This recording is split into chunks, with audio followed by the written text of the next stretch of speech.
Welcome to Straight from the Horse's Mouth radio show. I'm Paula Slater, your host. This is an interview-based podcast where I have conversations with some of the most interesting and creative people in the horse world. Today I'd like to welcome Louise Ford to Straight from the Horse's Mouth radio show. Welcome, Louise. Hi, how are you? Good. Now, Louise, you've created a great invention for the older rider, for the rider that has difficulty getting on without some assistance, either from a mounting block or whatever's around. So can you tell me, first of all, what your company's name is and what it is that you've invented?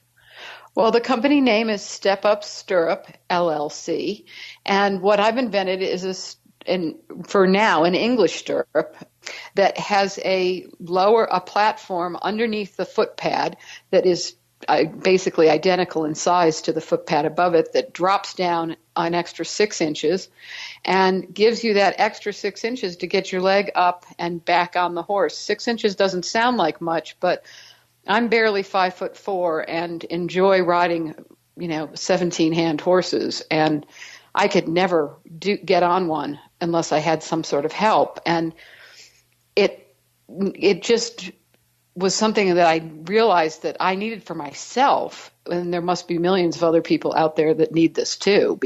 And the funny thing was when I did the prototype and made it, it worked. I mean, it really works. The 6 inches made all the difference in the world. So that's the product, and it's a all made in the United States, and it's for anyone who rides out away from the barn. I agree that everyone should get on their horse on a mounting block if you have a mounting block available, but when you're riding out, whether it's fox hunting or trail riding or long distance endurance riding, you have to get off your horse for one reason or another. Opening a gate or 100 other reasons that, you if you're a rider, you know what they are. And, or if you've gone out for a long trail ride, you want to get off and maybe stretch for a while and walk around. You don't want to be sitting in the saddle for 4 or 5 hours at one time. So that's, and you can always then get back on. And as you know, if you ride in a group, your horse isn't going to want to stand there while you stand on some rickety old gate trying to lift yourself back on when everybody else is starting to go. You want to be able to get on and get going, and it's always with you. It's compact underneath your own stirrup. You don't have to store it anywhere. You don't have to think about it. You just pull it down, use it, and get back up on the horse. And snap it back up underneath, and you're ready to go. So there's no extra equipment needed. It's just all self-contained. Yep. That's great. And it's certainly going to be a lot safer than, as you said, standing on a rickety old gate. Well, I've been there on a 3-day event horse and had 1 foot on the gate and 1 foot in the stirrup going, this is not exactly where I want to be right now, as the gate's wobbling and he's prancing. But it was, there was no other choice. I did manage to get on and not kill myself, but that was actually the final straw for me. I said, that's it. Something's got to be done. I've got to figure some better way to do this, because this is just too dangerous to try to get on without. And the other option, of course, is walking miles, leading your horse. And that's not the point of going out for a ride. Right. So Louise, can you just talk to us a little bit about you've talked to us about your inspiration and then where you went from there? Well, my inspiration has been lifelong, because I've always never been tall, and I've always had a horse seemingly that I couldn't get on my own.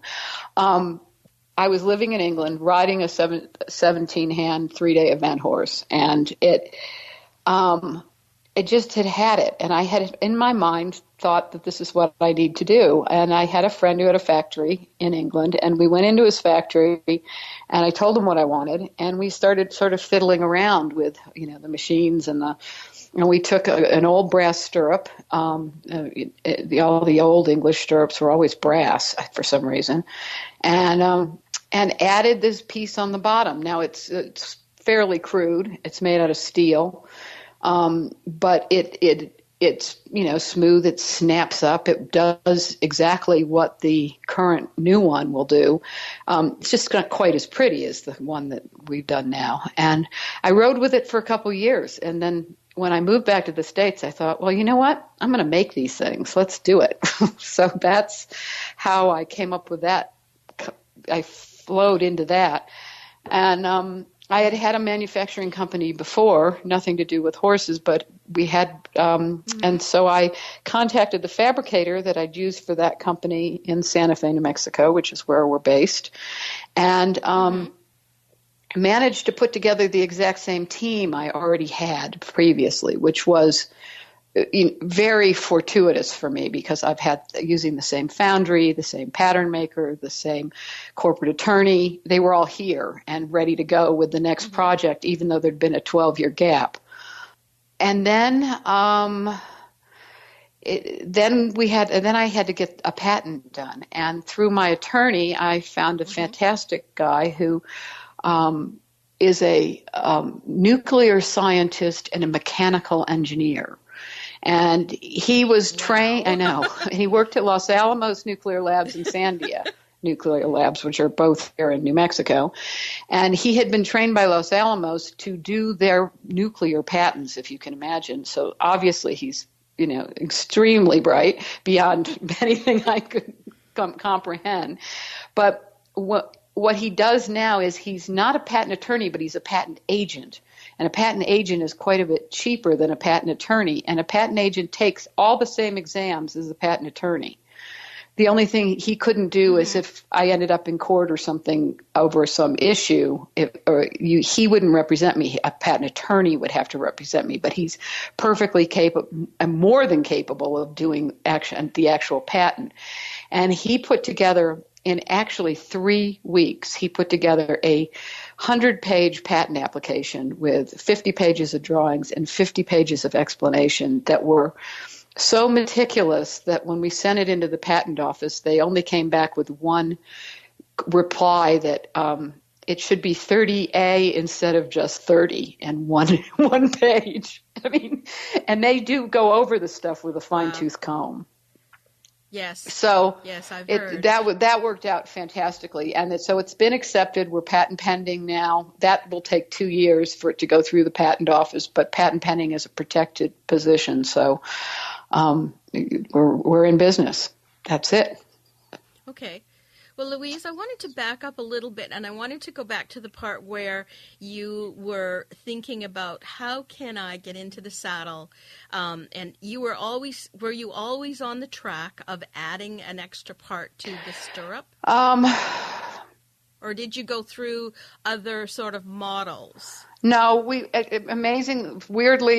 that was it. I mean, it just sort of was what I thought. Why can't I just make this come down? Okay. And then thought, well, why not add something just underneath it and just pull it down and then put it back up? And when I ran it by my friend whose factory I used, and he's got patents for a lot of mechanical things, and he said, yeah, that's doable. That's really doable. Mm-hmm. So we just did that. And amazing to me is that when we did the patent search, we went way back into the 1800s when people did nothing but ride horses. Mm-hmm. You would have thought that somebody else would have come up with something like this and patented it. And there isn't anything that's close. There are other contraptions, but nothing as simple and easy as this by any means. And so we were very, very lucky with that.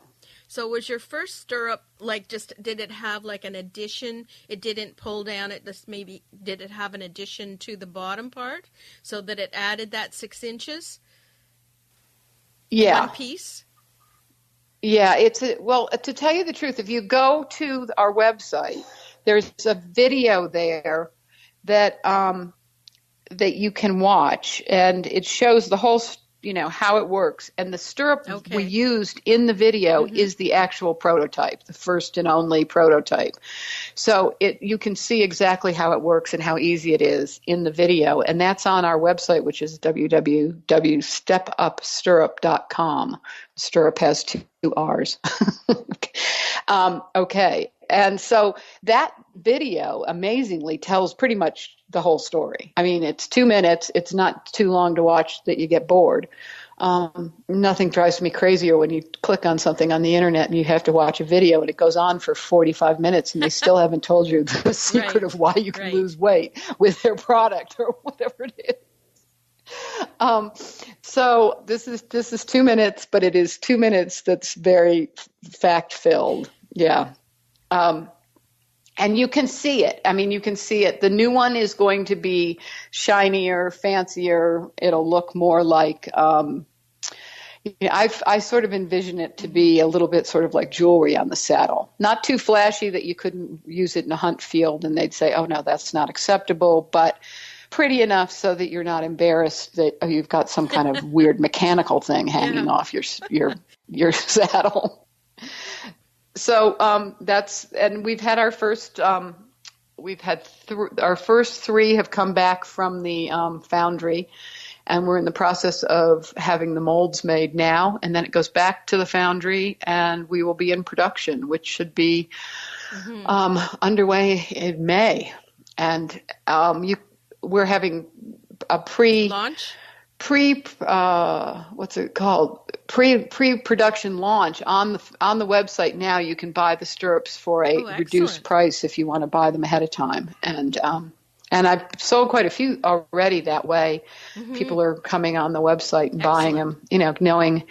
And I'm going to try to keep the price down as low as I can, but this is made in America. This is not Chinese junk that is going to fall apart if, we don't want the aluminum crumbling. We want to make sure we are using the highest quality of everything, and we having all American workers, and it's going to be all made in the USA and finished here in Santa Fe, New Mexico. So which is something I'm rather proud to be able to do, since everything else seems to have to come from China these days. But and it's not severely expensive. It's not the cheapest product, but there's quite a bit that goes into it. So we have to, we're not making an enormous amount of money on them. I don't think. Maybe we will, but we'll just see how it goes as far as,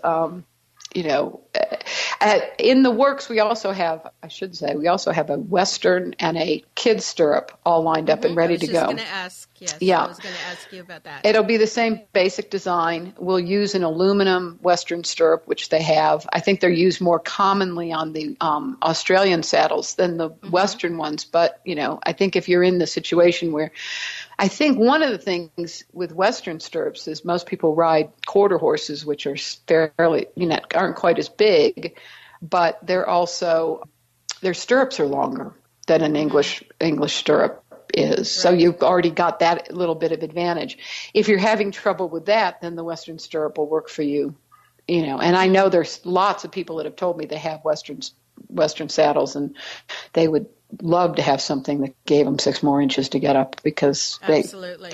And then the kid stirrup will be fun. We're going to do a kid stirrup that's, we're going to have it powder coated pink and blue and turquoise and make it so the kids, can have some fun, like the pink ribbons in their hair when they're in a show, but they probably won't be able to show in them, but they can certainly ride with them, and the little girls will like that, I'm sure. Right. And we'll do now. Are they different the stirrups? Do they come in different sizes? Well, the stirrup we're using for the current one is 4 3/4. Okay. And that's the width across the bottom of the foot pad. Right.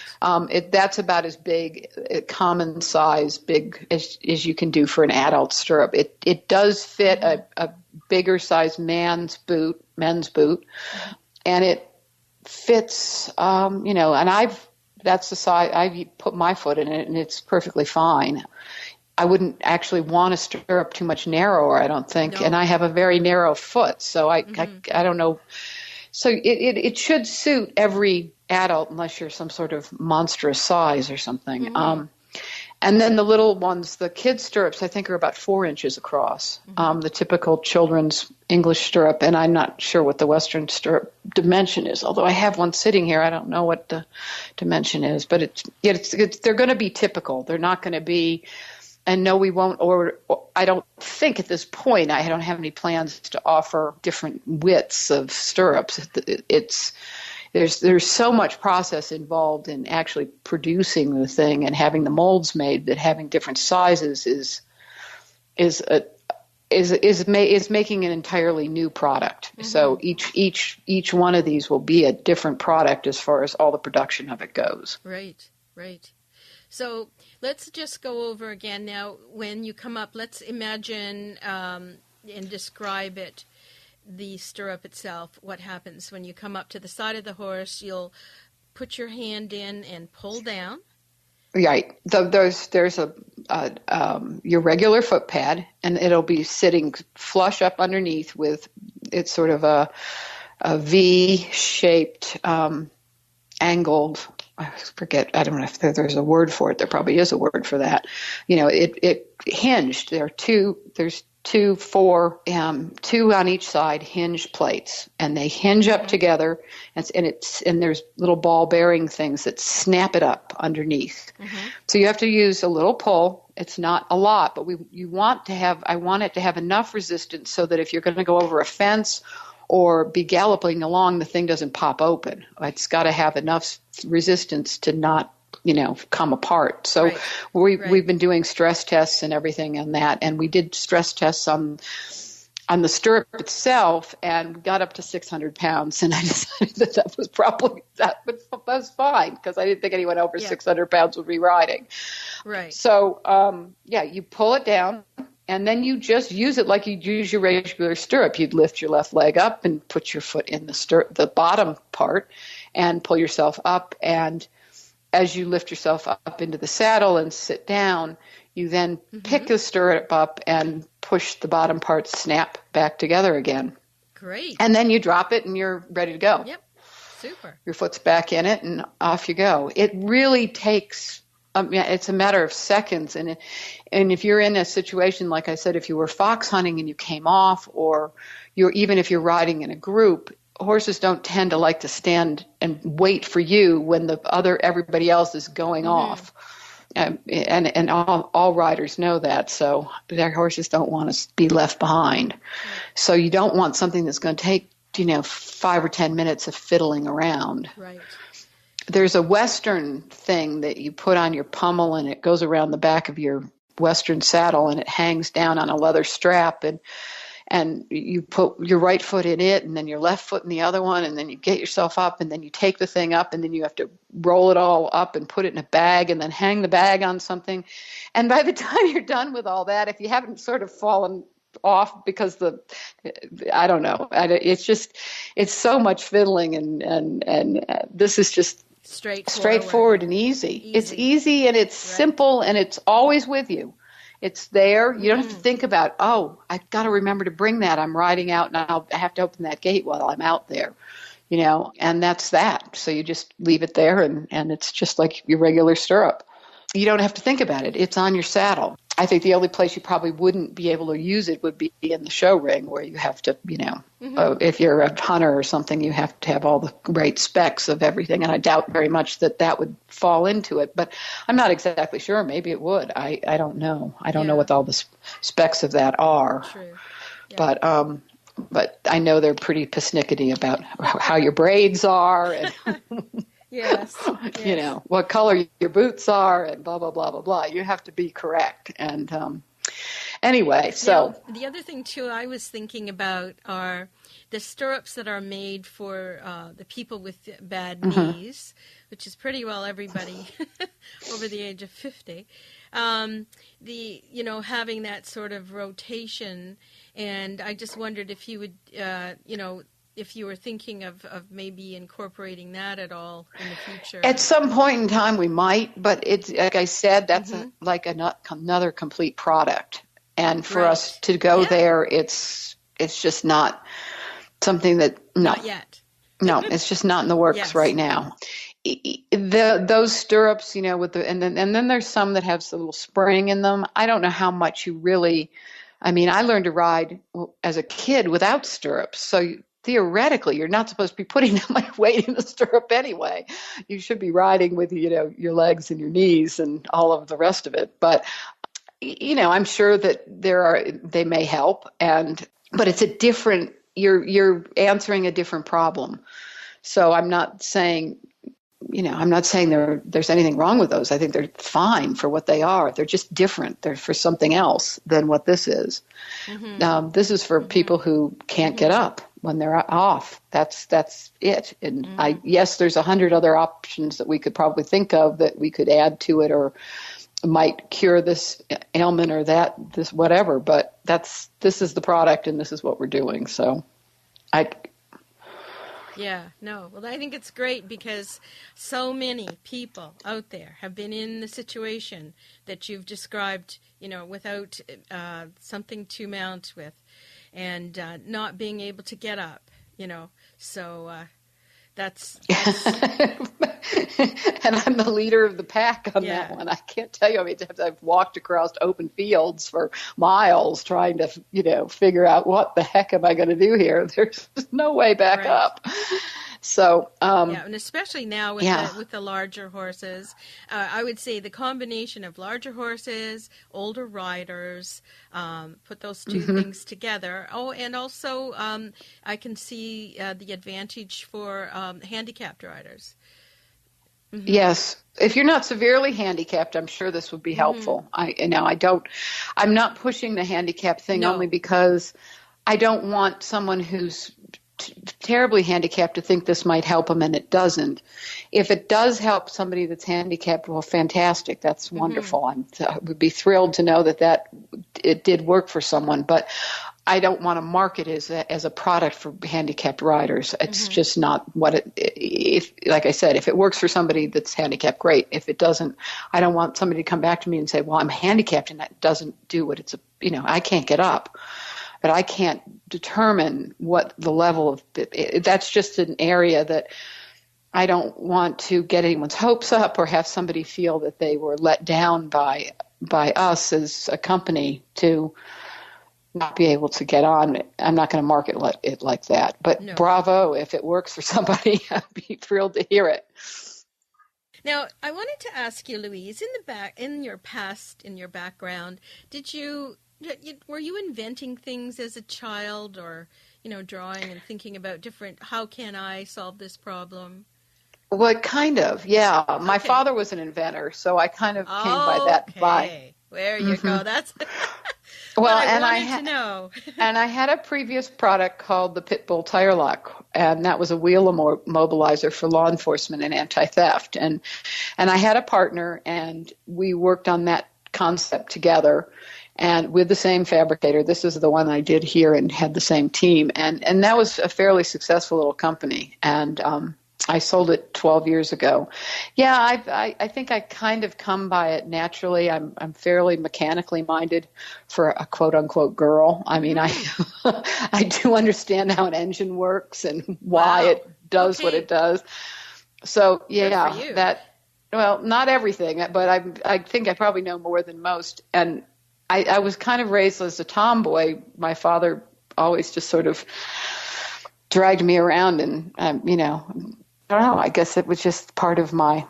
I guess it's a little bit in my DNA. Not quite as much as him, but it is there. Yeah. Now, can you remember back to anything like when you were a child that you maybe put together that was sort of different? No. Oh, now you've really got me.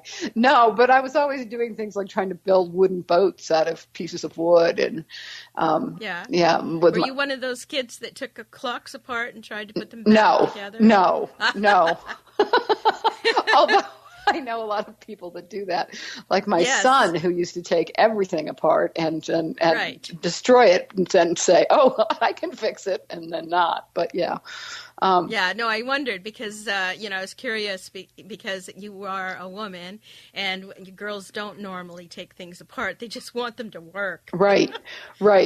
Well, I think that, I'm certainly not an engineer of any type, and I don't have any training in it. I just had a need, and the English have a great saying, needs must, and meaning that if you need it, you must do it. And, So that's sort of what happened here. Needs must. I needed it, so I must do it. Yeah, that's excellent. Yeah. That's great. Yeah. Now, Louise, is there anything that you would like to share with us? Anything else about your product, the Step Up Well, I Stirrup? encourage people to go to the website and look and see it and yes. really understand. It's hard. It might be hard to imagine on a radio show. I can't show it to you. Right. And the video is, like I said, it's on the home page. Just watch the video, and then there's a shop. You can also go to our Facebook page, which is Step Up Stirrup on Facebook, and there's a button that you can shop right off of Facebook. On the top, there's a little shopping cart, and that'll take you right to our website too. And there's links all over the place. I think you found me on a Google Plus page that I have. So there, yes, yeah. So it's, I'm trying to get it out there as much as I can, and as soon as I feel that we're in production, which is like any minute now, I have a PR person. We're going to be doing, magazine articles, ads, all of that stuff, in the riding magazines, and promoting it to, camping, trail riding, people that go on camping trips. You had mentioned something when we talked before about campers in Ontario that go out and on horseback for camping trips. And I talked to a woman in Pennsylvania who does the same. The other, another market is all these trips you can take where you ride all over the world. There are 18 that I found on the internet by myself, 18 international riding tours on the internet based in the United States. So they need to be contacted. I mean, there's just a lot of, all of this to do, and I will have this PR person help me with getting that out there. It's right now I'm a one-man band other than the people I've hired to do the specific things. So I need to get, I'm starting to bring more people in to delegate to get things done. But without a physical product, even though we launched, in the website, and we did a Kickstarter launch that got lost in the pile of Kickstarters. But Kickstarters has maybe, I'm guessing, about 5,000 things on it now, maybe more. In the design thing alone, there were 860 products. And we did that Kickstarter launch, but Kickstarter did, the only people that went into the Kickstarter thing and bought or donated were people who had driven to the site, myself. And I thought, well, why am we didn't make the goal. Most products probably don't these days. It's gotten so big that it's just, you get lost. People were saying, I can't find you. And I'd say, I know, I go on, I can't find me unless you knew to look for it. So if you were just scrolling through the products on Kickstarter, you don't really get, and you might get lucky, but it never seemed to come up, and I could never find it by just scrolling around. So no one that knew who might be looking through would have found it. It just was anyway. So we launched with Kickstarter about a month and a half ago, and got orders from that. And I have since, contacted all the people that donated and gave orders through Kickstarter and said, just come to the website now and do it. And better for us anyway. We don't have to share the Kickstarter takes a nice chunk of whatever you get on Kickstarter. So, but we were out there, the word's getting out. I'm doing my own, social media stuff as best I can. And, we'll continue to do that, and we'll get there soon enough. There's all these horse shows and trade shows and blah, blah, blah, blah, blah. And I don't even know where I'm going yet, but yes, I'm going to be busy. That's for sure. Yes, indeed. Well, you've created a product that definitely is going to be welcomed with a resounding applause, and everyone will be so pleased that finally, there's something to help get on a horse. Well, it makes me so happy to hear you say that, because it's it's a little scary doing something like this, but it's exciting and it's fun. But yes. Okay. Exciting.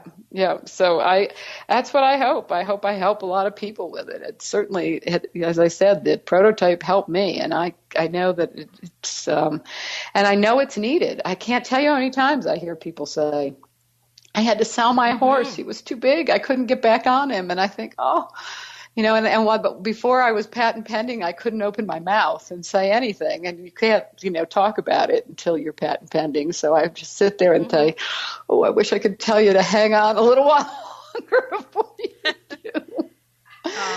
That's too bad for the lady with the I know. horse, Well, it was a couple of years ago, and I was just really starting to formulate how I was going to put the company together, and nowhere near the patent process. Once I sort of was rolling with the patent, I could talk about it. But yeah, and I, we're having a sort of official launch at the Camargo Hunt Ball in Cincinnati on the 16th of May. It'll be the first, the number one stirrup pair will be auctioned off at that ball, and there's 300 plus people coming to that. So, and most of them are riders. So hopefully just that alone will be a nice little start. The other thing I want to mention is that you can buy, if you only ride out of your backyard and you don't care if your stirrups match, we've made matching stirrups, one that's a single and then without the drop down, and then the one with the drop down, so that they match on your saddle. Personally, I would want my stirrups to match, whether I rode out of my backyard or whatever.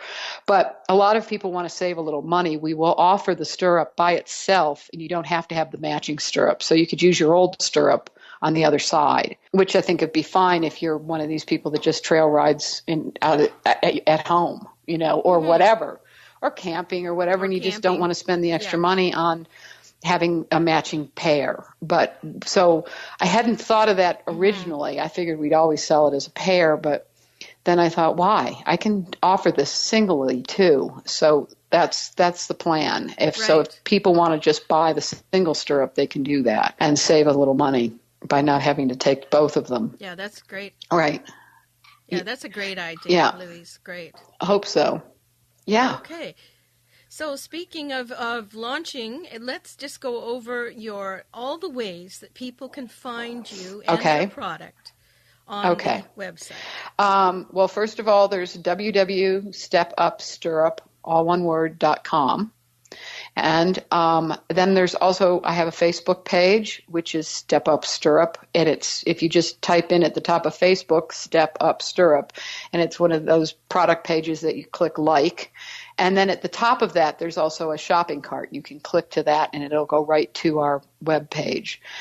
There are links on Google Plus, and also I'm about to do, I'm researching this, but I think I'll go into Yext. I think it's called Yext, YEXT, that puts you in the social media, in a directory where you're in all of the possible search engines, not just Google or whatever. You get into, there's so many of them now. It's like there's hundreds of them. So before I give them my money, I want to make sure that I'm putting my money into the best one. And I may be doing that one. I may be doing another one, but eventually it should be able, and of course, if you just Google Step Up Stirrup LLC or something, it should find it. The video is on YouTube, and it's also on Vimeo or Vimeo, I guess. So you can look for it there if you're not. But the simplest thing, of course, is just to go to the basic website. Right. Yeah. And everything is there. Read the pages. The story is there. The stirrups are pictured there, so you can see what they look like. And if you watch the video, you see very easily how it works. Great. And so. Okay. Well, that's great, and I really know that this will take off. I think it's a wonderful product, and I congratulate you on your creativity and your enthusiasm and your energy, which you're going to need in the next while, because I think you're going to be going to a lot of trade shows, and that's great. It'll be fun to be around horse people. The last product I did was in the parking industry, and I had no nothing, the wonderful people had a great time, but how much fun will it be to be with people like me who love horses and love to ride? So I'm so happy to be doing something and they always say do something that you're passionate about, and I'm passionate about riding. Exactly. So that's a perfect combination for me. I'm happy about it. And thank you so much for all your nice compliments. I really appreciate it. Well, you deserve it. I really appreciate having you on my show. So, Louise, I will say thank you. Okay. And we'll say goodbye then. Okay. Thank you very much. Bye-bye. Bye. Wow. Another wonderful inventor from the equestrian world. Louise Ford and her invention, the Step-Up Stirrup. For more information about Louise Ford and the Step-Up Stirrup, please go to straightfromthehorsesmouthRadioshow.com.